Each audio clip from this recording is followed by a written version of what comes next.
Imagine waking up, heading to the ATM, and discovering that your bank has locked away every single cent you own without warning. Now imagine when you call for help, the people holding your money laugh, get snarky, and even hint that your name makes you less deserving of respect. What would you do? Me?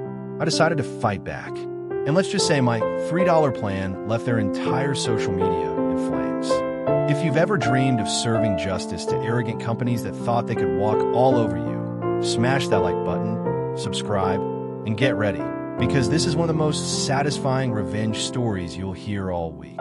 Back then, I thought smaller meant safer. Big banks felt cold and corporate, so I trusted my savings to a tiny local credit union. It was the kind of place with a smiley banner outside and a slogan about community first. So when my ATM card failed one morning, I wasn't panicked, just mildly annoyed. Inside the branch, a clerk explained a special feature. If your card doesn't work, they can give you a temporary code to pull money straight from your account. It wasn't a favor, just something they offered. I walked out thinking, nice, they look out for their people. Oh, how wrong I was. A few days later, everything collapsed. My card was declined. Again, calls to the support line revealed something far worse. My entire account had been frozen. Not because I overdrew, not because I broke a rule. No, it was their accounting system. A glitch, an error. But instead of apologizing, they treated me like I was the problem. Every phone call stung. We can't help you. It's under review. Sometimes a sigh, sometimes a chuckle. And then the dagger, subtle digs about my foreign-sounding last name. Nothing direct enough to be caught, but enough to make my stomach twist. You know that moment where frustration turns into helplessness? That's where I was. My money, locked. My dignity, trampled. And I couldn't shake the thought. Do they really think I'll just accept this? Weeks dragged on. Every time I picked up the phone, my chest tightened, hoping maybe, just maybe, they'd say it's fixed, you can access your funds now. But no, the same smug tones, the same robotic lines. It wasn't just about money anymore. It was about respect, and I wasn't getting any. One night, visited my family back home. I unloaded the whole saga. The anger, the humiliation. My younger cousin, barely old enough to rent a car, suddenly laughed. Why don't you hit them where it hurts? Their reputation. There's this service online. People get paid a few rubles to post whatever you want. Flood their pages with complaints. Make them panic. At first, I brushed it off. It sounded ridiculous. Too simple. But later that night, scrolling through the website, a sly grin crept across my face.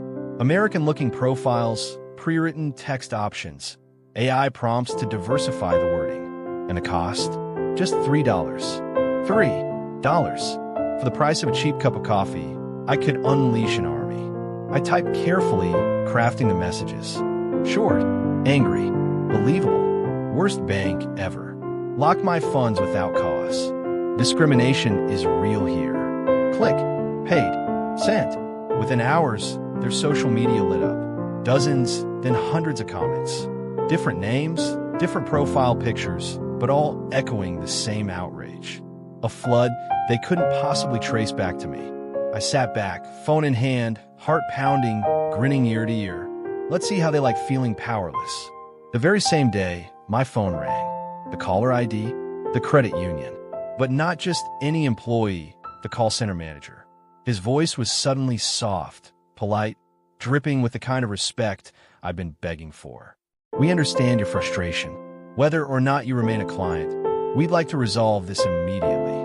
We're transferring your full balance today, plus $50 for the inconvenience, to any bank you choose. I nearly laughed. So now you care? The same people who mocked me were suddenly desperate to make peace. Why? Because their image, carefully polished for years, was burning in real time. And the best part? They couldn't even prove it was me. Sometimes revenge doesn't need fists or shouting. Sometimes it only takes patience, creativity, and 3 well-spent dollars. I didn't just get my money back, I got validation. Proof that respect matters, and that even the biggest bullies can crumble when the crowd turns against them. If this story gave you chills, smash that like button and drop your favorite revenge moment in the comments. Have you ever made a company regret mistreating you? I'd love to hear it. And don't forget, subscribe for more tales of sweet, Sweet justice. Until next time, don't let anyone walk all over you.